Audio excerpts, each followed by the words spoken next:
नमस्कार दोस्तों, कालजयी कितिया में आप सभी का स्वागत है।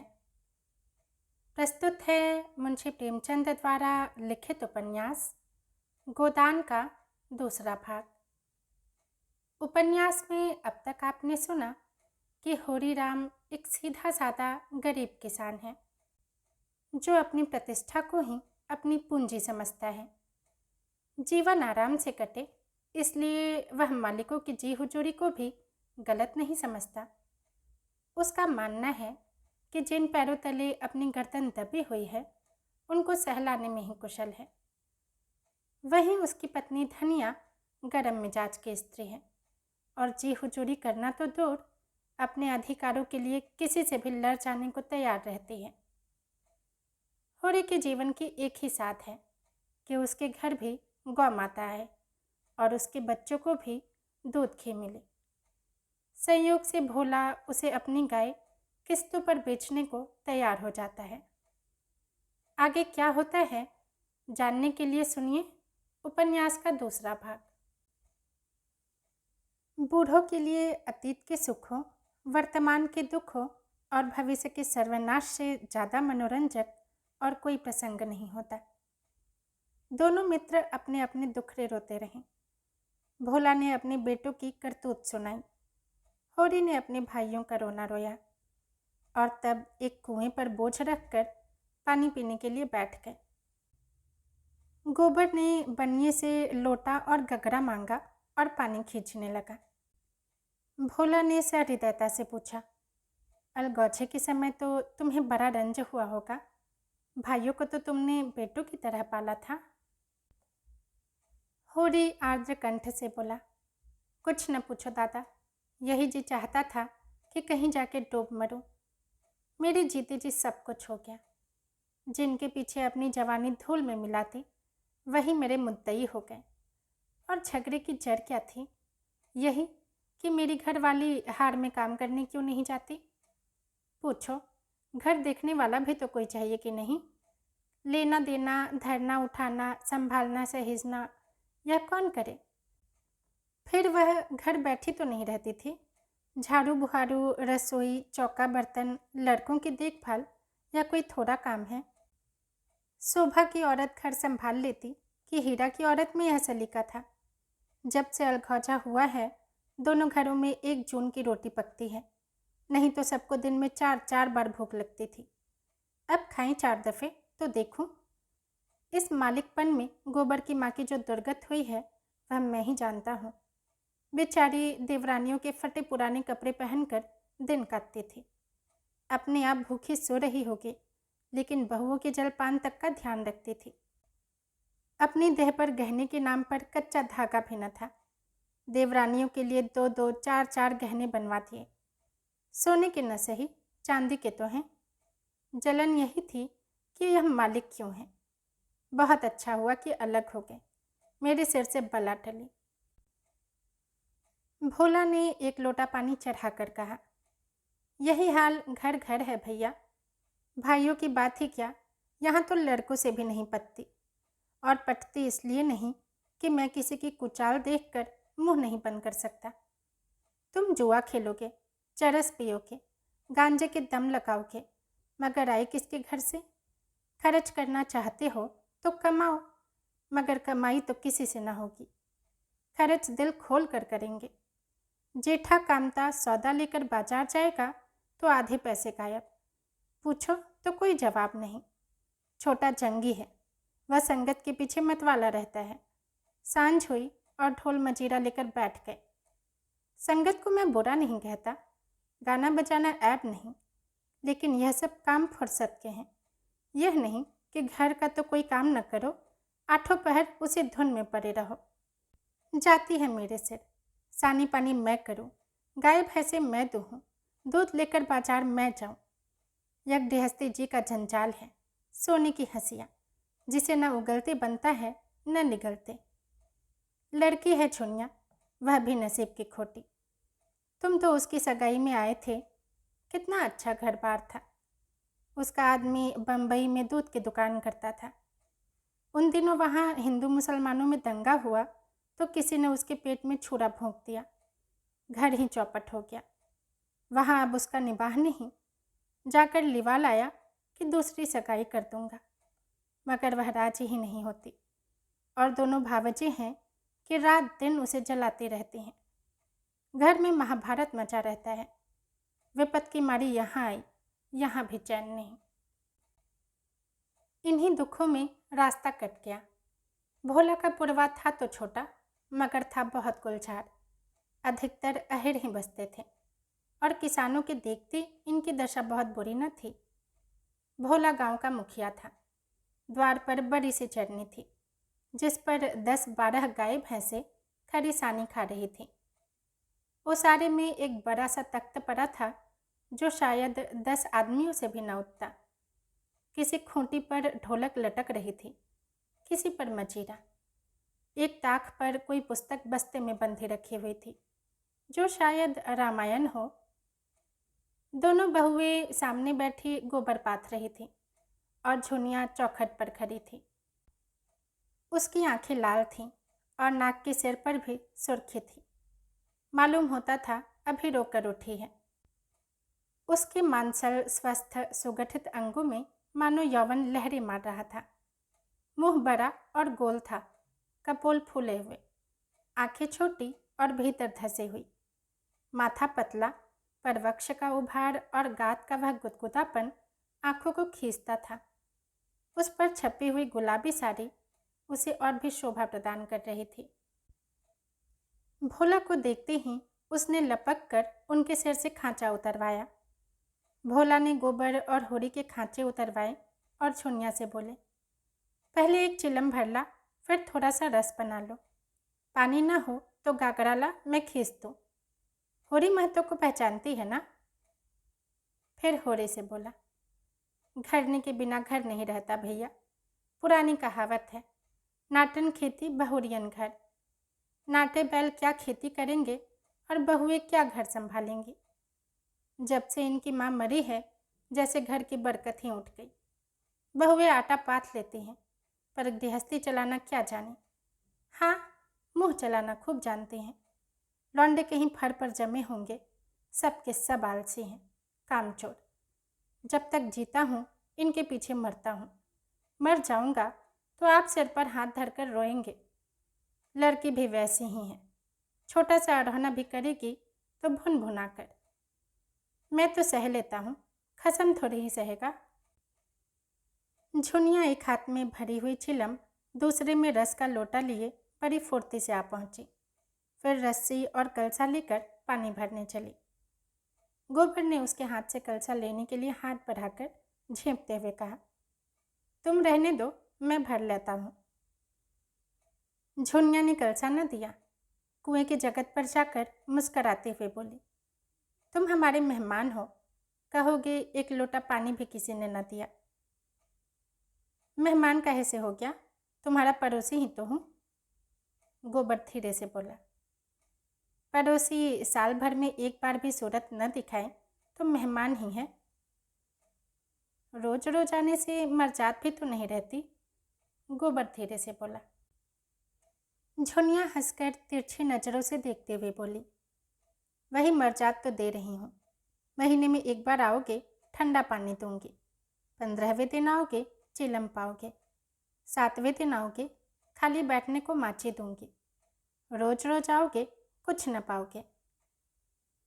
दर्शन तो दोगी? दर्शन करने के लिए पूजा करनी पड़ेगी। यह कहते कहते जैसे उसे कोई भोली बात याद आ गई। उसका मुंह उदास हो गया।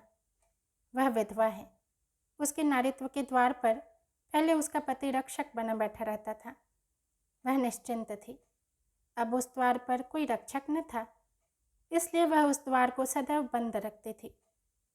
कभी कभी घर के सोनेपन से उकताकर वह उस द्वार को खोलती है, पर किसी को आते देखकर भयभीत होकर दोनों पट फेर लेती है। गोबर ने कलसा भर कर निकाला। सबों ने रस पिया और एक चिलम तमाकू और पीकर लौटे। भोला ने कहा, कल तुम आकर गाय ले जाना गोबर, इस बखत तो सानी खा रही है। गोबर की आंखें उसी गाय पर लगी हुई थीं और मन ही मन वह मुग्ध हुआ जाता था। गाय इतनी सुंदर और सुडौल है, इसकी उसने कल्पना भी न की थी। होरी ने लोभ को रोक कर कहा, मंगवा लूंगा, जल्दी क्या है। तुम्हें जल्दी ना हो, हमें तो है। उसे द्वार पर देखकर तुम्हें वह बात याद रहेगी। उसकी मुझे बड़ी फिक्र है दादा। तो कल गोबर को भेज देना। दोनों ने अपने अपने खांचे सिर पर रखे और आगे बढ़े। दोनों इतने प्रसन्न थे मानो ब्याह करके लौटे हों। होरी को तो अपनी चिर संचित अभिलाषा के पूरा होने का हर्ष था, और वह भी बिना पैसे के। गोबर को इससे भी बहुमूल्य वस्तु मिल गई थी। उसके मन में अभिलाषा जाग उठी थी। अवसर पाकर उसने पीछे की ओर देखा। झुनिया द्वार पर खड़ी थी, मत्त आशा की भांति, अधीर, चंचल।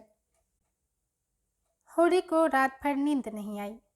नीम के पेड़ तले अपनी बांस की खाट पर पड़ा बार बार तारों की ओर देखता था। गाय के लिए नाद गाड़नी है। बैलों से अलग उसकी नाद रहे तो अच्छा। अभी तो रात को बाहर ही रहेगी, लेकिन चौमासे में उसके लिए कोई दूसरी जगह ठीक करनी होगी। बाहर लोग नज़र लगा देते हैं। कभी कभी तो ऐसा टोना टोटका कर देते हैं कि गाय का दूध ही सूख जाता है। थन में हाथ ही नहीं लगाने देती, लात मारती है। नहीं, बाहर बांधना ठीक नहीं, और बाहर नाद भी कौन गाड़ने देगा। कारिंदा साहब नज़र के लिए मुंह फैलाएंगे। छोटी छोटी बात के लिए राय साहब के पास फरियाद लेकर जाना भी उचित नहीं है, और कारिंदों के सामने मेरी सुनता कौन है। उनसे कुछ कहूँ तो कारिंदा दुश्मन हो जाए। जल में रहकर मगर से बैर करना बुड़बकपन है। भीतर ही बांधूंगा। आंगन है तो छोटा सा, लेकिन एक मड़ैया डाल देने से काम चल जाएगा। अभी पहला ही ब्यात है। 5 सेर से कम क्या दूध देगी। सेर भर तो गोबर ही को चाहिए। रुपया दूध देखकर कैसे ललचाती रहती है। अब पिए जितना चाहे। कभी कभी 2-4 सेर मालिकों को दे आया करूँगा। कारिंदा साहब की पूजा भी करनी होगी, और भोला के रुपए भी दे देना चाहिए। सगाई के ढकोसले में उसे क्यों डालूं। जो आदमी अपने ऊपर इतना विश्वास करे, उससे दगा करना नीचता है। 80 रुपए की गाय मेरे विश्वास पर देती, नहीं तो यहाँ कोई एक पैसे को नहीं बतियाता। अगर 25 रुपए भी दे दूँ तो भोला को ढांढस हो जाए। धनिया से नाहक बता दिया। चुपके से गाय लाकर बांध देता तो चकरा जाती। लगती पूछने, किसकी गाय है, कहाँ से लाए हो। खूब दिख करके तब बताता, लेकिन जब पेट में बात बचे भी। कभी 2-4 पैसे ऊपर से आ जाते हैं, उनको भी तो नहीं छिपा सकता, और यह अच्छा भी है। उसे घर की चिंता लगी रहती है। अगर उसे यह मालूम हो जाए कि इनके पास भी पैसे रहते हैं, तो फिर नखरे बघाड़ने लगे। गोबर जरा आलसी है, नहीं तो मैं गऊ की ऐसी सेवा करता कि जैसी चाहिए। आलसी वालसी कुछ नहीं है। इस उम्र में कौन आलसी नहीं होता। मैं भी दादा के सामने मटर घसते ही किया करता था। बेचारे पहर रात से कुट्टी काटने लगते। कभी द्वार पर झाड़ू लगाते, कभी खेत में खाद फेंकते। मैं परस होता रहता। कभी जगा देते तो मैं बिगड़ जाता, और घर छोड़कर भाग जाने की धमकी देता था।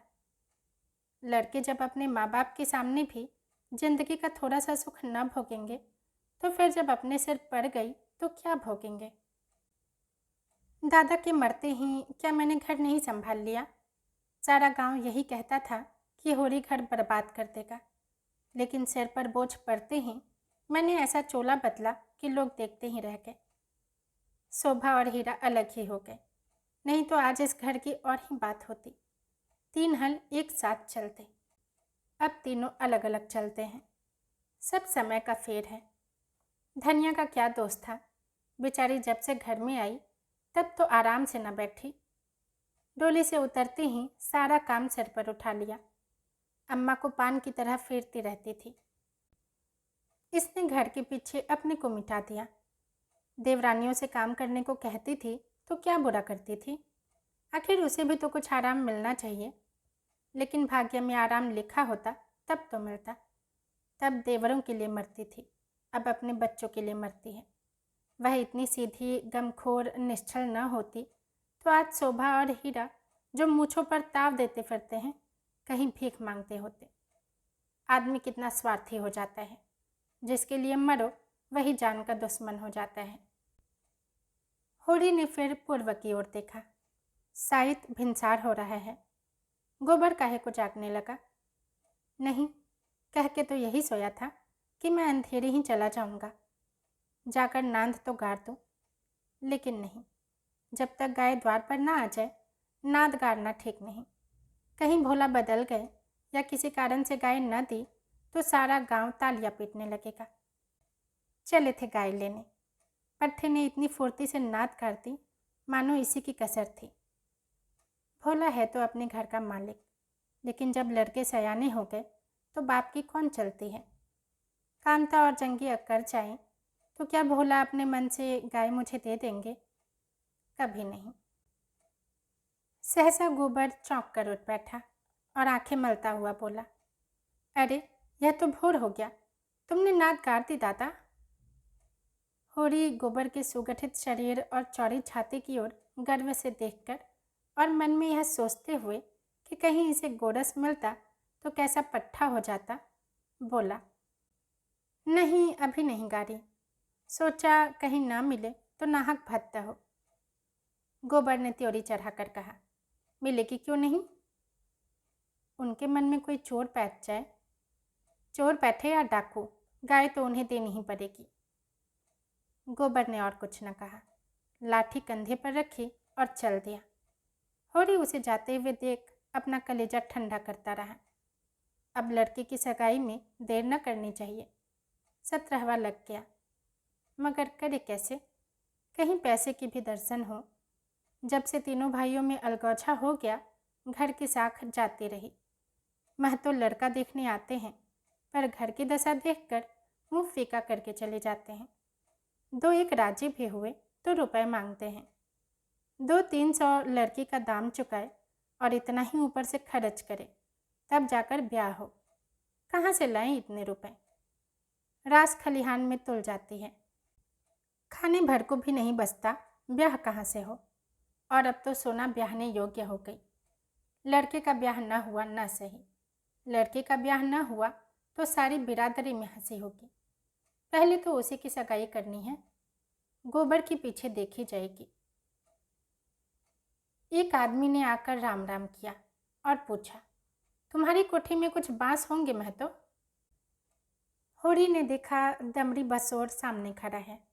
नाटा काला खूब मोटा, चौड़ा मुंह, बड़ी बड़ी मूछें, लाल आंखें, कमर में बांस काटने की कटार खोसे हुए। साल में 1-2 बार आके चेकें, कुर्सियाँ, मोरे, टोकरियाँ आदि बनाने के लिए कुछ बांस काट ले जाता था। होरी प्रसन्न हो गया। मुट्ठी गर्म होने की कुछ आशा बंधी। चौधरी को ले जाकर अपनी तीनों कोठियाँ दिखाई, मोल भाव किया और 25 रुपये सैकड़े में 50 बांसों का बयाना ले लिया। फिर दोनों लौटे। होरी ने उसे चिलम पिलाई, जलपान कराया और तब रहस्यमय भाव से बोला, मेरे बांस कभी 30 रुपये से कम में तो नहीं जाते, लेकिन तुम घर के आदमी हो, तुमसे क्या मोल भाव करता? तुम्हारा वह लड़का जिसकी सगाई हुई थी अभी परदेश से लौटा कि नहीं? चौधरी ने चिलम का दम लगाकर खांसते हुए कहा, उस लौंडे के पीछे तो मर मिटा महतो। जवान बहू घर में बैठी थी और वह बिरादरी की एक दूसरी औरत के साथ परदेश में मौज करने चल दिया। बहू भी दूसरे के साथ निकल गई। बड़ी नाकिस जात है महतो, किसी की नहीं होती। कितना समझाया कि तू जो चाहे खा, जो चाहे पहन, मेरी नाक न कटवा, मुदा कौन सुनता है? औरत को भगवान सब कुछ दे, रूप न दे, नहीं तो वह काबू में नहीं रहती। कोठियाँ तो बट गई होंगी। होरी ने आकाश की ओर देखा और मानो उसकी महानता में उड़ता हुआ बोला, सब कुछ बट गया चौधरी। जिनको लड़कों की तरह पाला पोसा वह बराबर के हिस्सेदार हैं, लेकिन भाई का हिस्सा खाने की अपनी नीयत नहीं है। इधर तुमसे रुपए मिलेंगे, उधर दोनों भाइयों को बांट दूंगा। 4 दिन की जिंदगी में क्यों किसी से छल कपट करूं? नहीं तो कह दूं कि 20 रुपये सैकड़े में बेचे हैं तो उन्हें क्या पता चलेगा? तुम उनसे कहने थोड़ी ही जाओगे। तुम्हें तो मैंने बराबर अपना भाई समझा है। व्यवहार में हम भाई के अर्थ का कितना ही दुरुपयोग करें, लेकिन उसकी भावना में जो पवित्रता है वह हमारी काली माँ से कभी मलिन नहीं होती। होरी ने अप्रत्यक्ष रूप से यह प्रस्ताव करके चौधरी के मुंह की ओर देखा कि वह स्वीकार करता है या नहीं।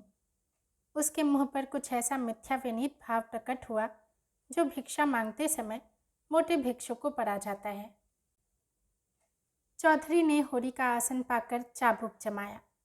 हमारा तुम्हारा पुराना भाईचारा है महतो, ऐसी बात है भला, लेकिन बात यह है कि ईमान आदमी बेचता है तो किसी लालच से।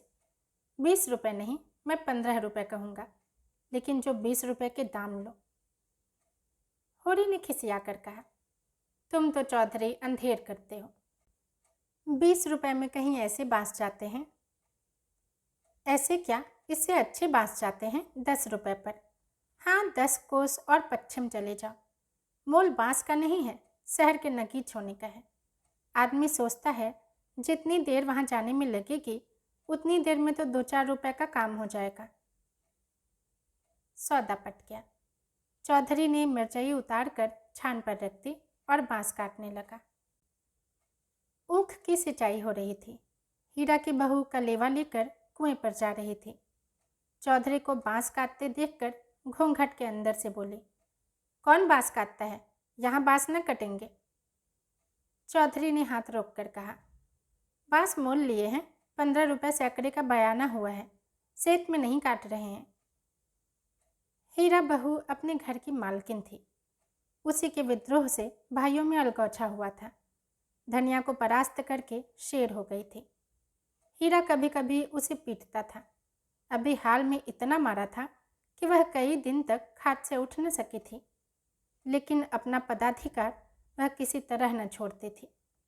हीरा क्रोध में उसे मारता था, लेकिन चलता था उसी के इशारों पर, उस घोड़े की भांति जो कभी कभी स्वामी को लात मार कर भी उसी के आसन के नीचे चलता है। कलेवी की टोकरी सिर से उतार कर बोली, 15 रुपये में हमारे बांस न जाएंगे। चौधरी औरत जात से इस विषय में बातचीत करना नीति विरुद्ध समझते थे। बोले, जाकर अपने आदमी को भेज दो, जो कुछ कहना हो आकर कहें। हीरा की बहू का नाम था पुन्नी। बच्चे 2 ही हुए थे, लेकिन ढल गई थी। बनाव श्रृंगार से समय के आघात का शमन करना चाहती थी, लेकिन गृहस्थी में भोजन ही का ठिकाना न था, श्रृंगार के लिए पैसे कहाँ से आवे। इस अभाव और व्यवस्था ने उसकी प्रकृति का जल सुखाकर कठोर और शुष्क बना दिया था, जिस पर एक बार गावरा भी उचट जाता था। समीप आकर चौधरी का हाथ पकड़ने की चेष्टा करते हुए बोली, आदमी को क्यों भेज दूँ? जो कुछ कहना हो मुझसे कहो ना, मैंने कह दिया मेरे बांस न कटेंगे। चौधरी हाथ छुड़ाता था और पुन्नी बार बार पकड़ लेती थी। 1 मिनट तक यही हाथापाई होती रही। अंत में चौधरी ने उसे जोर से पीछे ढकेल दिया। पुन्नी धक्का खाकर गिर पड़ी, मगर फिर संभली और पांव से तल्ली निकालकर चौधरी के सिर, मुंह, पीठ पर अंधाधुंध जमाने लगी। बसोर होकर उसे ढकेल दे, उसका ऐसा अपमान। मारती जाती थी और रोती भी जाती थी। चौधरी उसे धक्का देकर नारी जाति पर बल का प्रयोग करके गच्चा खा चुका था। खड़े खड़े मार खाने के सिवा इस संकट से बचने की उसके पास अब कोई दवा न थी। पुन्नी का रोना सुनकर होरी भी दौड़ा हुआ आया। पुन्नी ने उसे देखकर और जोर से चिल्लाना शुरू कर दिया। होरी ने समझा चौधरी ने पुनिया को मारा है। खून ने जोश मारा और अलखौचे की ऊंची बाधा को तोड़ता हुआ सब कुछ अपने अंदर समेटने के लिए बाहर निकल पड़ा। चौधरी को जोर से एक लात जमा कर बोला, अब अपना भला चाहते हो चौधरी तो यहाँ से चले जाओ, नहीं तो तुम्हारी लाश उठेगी। तुमने अपने को समझा क्या है? तुम्हारी इतनी मजाल कि मेरी बहू पर हाथ उठाओ। चौधरी कस्में खा खा कर अपनी सफाई देने लगा। तल्लियों की चोट से उसकी अपराधी आत्मा मौन थी। यह लात उसे निरपराध मिली और उसके फूले हुए गाल आंसुओं से भीग गए। उसने तो बहू को छुआ भी नहीं। क्या वह इतना गंवार है कि महतो के घर की औरतों पर हाथ उठाएगा? होरी ने अविश्वास करके कहा, आंखों में धूल मत झोंको चौधरी। तुमने कुछ कहा नहीं तो बहू झूठ मूठ रोती है। रुपए की गर्मी है तो वह निकाल दे जाएगी। अलग है तो क्या हुआ, है तो एक खून। कोई तिरछी आंख से देखे तो आंखें निकाल ले। पुन्नी चंडी बनी हुई थी, गला फाड़ कर बोली, तूने मुझे धक्का देकर गिरा नहीं दिया था। खा जा अपने बेटे की कसम। हीरा को खबर मिली कि चौधरी और पुनिया में लड़ाई हो रही है। चौधरी ने पुनिया को धक्का दिया। पुनिया ने तल्लियों से पीटा। उसने पुर वहीं छोड़ा और औंगी लिए घटनास्थल की ओर चला। गांव में अपने क्रोध के लिए प्रसिद्ध था। छोटा डील, गठा हुआ शरीर, आंखें कौड़ी की तरह निकल आई थी और गर्दन की नसें तन गई थी। मगर उसे चौधरी पर क्रोध न था, क्रोध था पुनिया पर। वह क्यों चौधरी से लड़ी, क्यों उसकी इज्जत मिट्टी में मिला दी। बसोर से लड़ने झगड़ने का उसे क्या प्रयोजन था। उसे जाकर हीरा से सारा समाचार कह देना चाहिए था। हीरा जैसा उचित समझता करता, वह उसे लड़ने क्यों गई। उसका बस होता तो वह पुनिया को पर्दे में रखता। पुनिया किसी बड़े से मुंह खोलकर बातें करे, यह उसे असह्य था। वह खुद जितना उद्दंड था, पुनिया को उतना ही शांत रखना चाहता था। जब भैया ने 15 रुपए में सौदा कर लिया तो यह बीच में कूदने वाली कौन। आते ही उसने पुन्नी का हाथ पकड़ लिया और घसीटता हुआ अलग ले जाकर लाते जमाने लगा। हरामजादी, तू हमारी नाक कटाने पर लगी हुई है। तू छोटे छोटे आदमियों से लड़ती फिरती है। किसकी पगड़ी नीचे होती है बता। एक लात और जमाकर। हम तो वहाँ कलेऊ की बात देख रहे थे, तू यहाँ लड़ाई करने बैठी है। कितनी बेशर्मी। आँख का पानी ऐसा गिर गया, खोद कर गाड़ दूंगा। पुन्नी हाय हाय करती जाती थी और कोसती जाती थी। तेरी मिट्टी उठे, तुझे हैजा हो जाए, तुझे मरी आए, देवी मैया तुझे लील जाए, तुझे इन्फ्लुएंजा हो जाए, भगवान करे तू कोढ़ी हो जाए, हाथ पांव कट कट गिरे। और गालियां तो हीरा खड़ा खड़ा सुनता रहा, लेकिन यह पिछली गाली उसे लग गई। हैजा मरी आदि में कोई विशेष कष्ट न था। इधर बीमार पड़े, उधर विदा हो गए। लेकिन कोढ़, यह घिनौनी मौत और उससे भी घिनौना जीवन। वह तिलमिला उठा, दांत पीसता हुआ पुनिया पर झपटा और झोंटे पकड़कर उसका सिर जमीन पर रगड़ता हुआ बोला, हाथ पांव कटकर गिर जाएंगे तो मैं तुझे लेकर चाटूंगा। तू ही मेरे बाल बच्चों को पालेगी हैं, तू ही इतनी बड़ी गिरस्ती चलाएगी। तू तो दूसरा भतार करके किनारे खड़ी हो जाएगी। चौधरी को पुनिया की इस दुर्गति पर दया आ गई। हीरा को उदारतापूर्वक समझाने लगा, हीरा महतो, अब जाने दो, बहुत हुआ। क्या हुआ, बहू ने मुझे मारा, मैं तो छोटा नहीं हो गया। धन्य भाग कि भगवान ने यह दिन तो दिखाया। हीरा ने चौधरी को डांटा, तुम चुप रहो चौधरी, नहीं तो मेरे क्रोध में पड़ जाओगे और बुरा होगा। औरत जात इसी तरह बहकती है। आज तो तुमसे लड़ गई, कल को दूसरों से लड़ जाएगी। तुम भले मानस हो, हंस कर टाल गए, दूसरा तो बर्दाश्त न करेगा। कहीं उसने भी हाथ छोड़ दिया तो कितनी आबरू रह जाएगी बताओ। इस ख्याल ने उसके क्रोध को फिर भड़काया। लपका था कि होरी ने दौड़कर पकड़ लिया और उसे पीछे हटाते हुए बोला, अरे हो तो गया, देख तो लिया दुनिया ने कि बड़े बहादुर हो। अब क्या उसे पीस कर पी जाओगे। हीरा अब भी बड़े भाई का अदब करता था, सीधे सीधे न लड़ता था।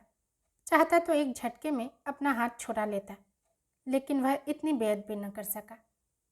चौधरी की ओर देखकर बोला, अब खड़े क्या ताकते हो, जाकर अपने बांस काटो। मैंने सही कर दिया, 15 रुपए सैकड़े में तय है। कहाँ तो पुन्नी रो रही थी, कहाँ झमक कर उठी और अपना सिर पीट कर बोली, लगा दे घर में आग, मुझे क्या करना है। भाग फूट गया कि तुझ जैसे कसाई के पाले पड़ी। लगा दे घर में आग।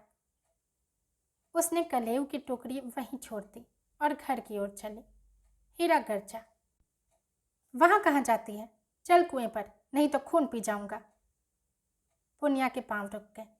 इस नाटक का दूसरा अंक न खेलना चाहती थी। चुपके से टोकरी उठाकर रोती हुई कुएं की ओर चली। हीरा भी पीछे पीछे चला। होरी ने कहा, अब फिर मारधाड़ न करना, इससे औरत बेशरम हो जाती है। धनिया ने द्वार पर आकर हाँक लगाई, तुम वहाँ खड़े खड़े क्या तमाशा देख रहे हो, कोई तुम्हारी सुनता भी है कि यूं ही शिक्षा दे रहे हो। उस दिन इसी बहू ने तुम्हें घूंघट की आड़ में दाढ़ी जार कहा था, भूल गए? बहुरिया होकर पराई मर्दों से लड़ेगी तो डांट ना जाएगी। होरी द्वार पर आकर नटखटपन के साथ बोला, और जो मैं इसी तरह तुझे मारूं? क्या कभी मारा नहीं है जो मारने की साथ बनी हुई है? इतनी बेदर्दी से मारता तो तू घर छोड़कर भाग जाती। पुनिया बड़ी गमखोर है। ओहो, ऐसे ही बड़े दर्द वाले हो। अभी तक मार का दाग बना हुआ है। हीरा मारता है तो दुलारता भी है। तुमने खाली मारना सीखा, दुलार करना सीखा ही नहीं। मैं ही ऐसी हूँ कि तुम्हारे साथ निभाा हुआ।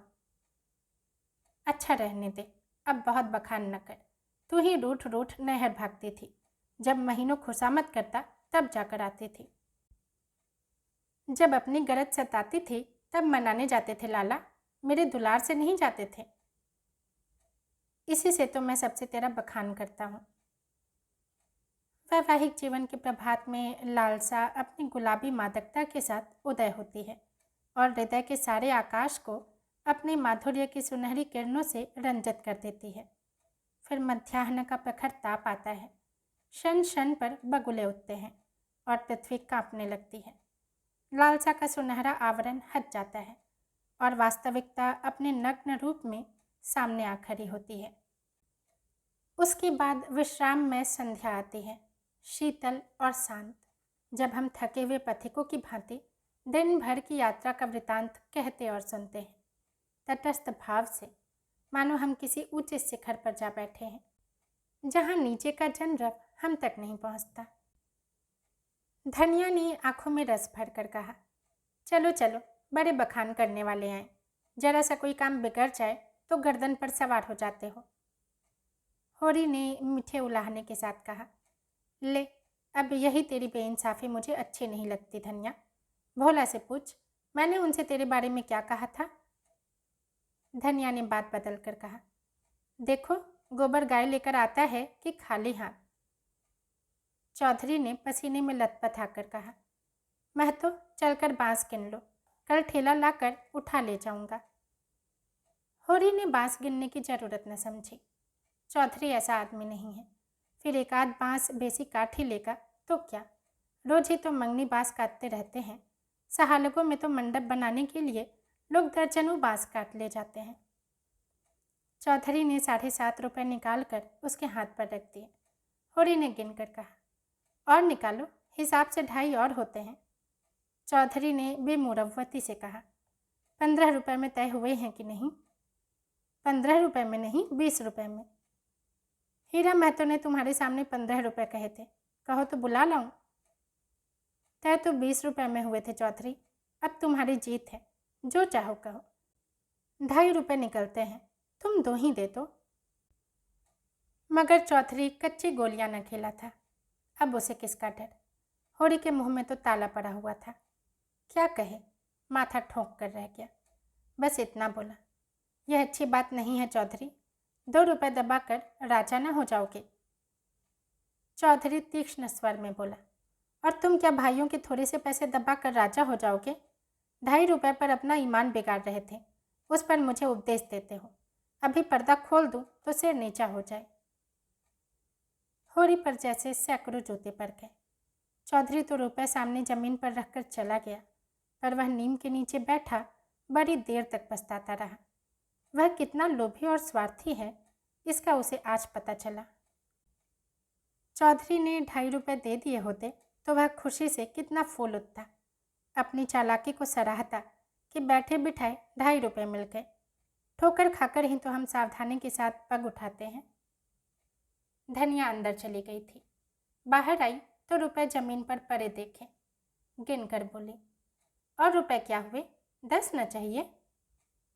होरी ने लंबा मुंह बनाकर कहा, हीरा ने 15 रुपये में दे दिए तो मैं क्या करता? हीरा 5 रुपये में देते, हम नहीं देते इन दामों। वहाँ मारपीट हो रही थी, मैं बीच में क्या बोलता? होरी ने अपनी पराजय अपने मन में ही डाल ली, जैसे कोई चोरी से आम तोड़ने के लिए पेड़ पर चढ़े और गिर पड़ने पर धूल झाड़ता हुआ उठ खड़ा हो कि कोई देख न ले। जीत कर आप अपनी धोखेबाजियों के डिंग मार सकते हैं, जीत में सब कुछ माफ़ है। हार की लज्जा तो पी जाने की ही वस्तु है। धनिया पति को फटकारने लगी। ऐसे अवसर उसे बहुत कम मिलते थे। होरी उसे चतुर था, पर आज बाजी उसके हाथ थी। हाथ मटका कर बोली, क्यों न हो, भाई ने 15 रुपये कह दिए तो तुम कैसे टोकते। अरे राम राम, लाडले भाई का दिल छोटा हो जाता कि नहीं। फिर जब इतना बड़ा अनर्थ हो रहा था कि लाडली बहू के गले पर छुरी चल रही थी, तो भला तुम कैसे बोलते। उस वक़्त कोई तुम्हारा सरबस लूट लेता तो भी तुम्हें सुध न होती। होरी चुपचाप सुनता रहा, मिनका तक नहीं। झुंझलाहट हुई, क्रोध आया, खून खौला, आंख चली, दांत पीसे, लेकिन बोला नहीं। चुपके से कुदाल उठाई और ऊँख गोड़ने चला। धनिया ने कुदाल छीन कर कहा, क्या अभी सवेरा है जो ऊँख गोड़ने चले। सूरज देवता माथे पर आ गए, नहाने धोने जाओ, रोटी तैयार है। होरी ने घुन्ना कर कहा, मुझे भूख नहीं है। धनिया ने जले पर नोन छिड़का, हाँ काहे को भूख लगेगी, भाई ने बड़े बड़े लड्डू खिला दिए हैं ना, भगवान ऐसे सपूत भाई सबको दे। होरी बिगड़ा, क्रोध अब रस्सियाँ तुरा रहा था। तू आज मार खाने पर लगी हुई है।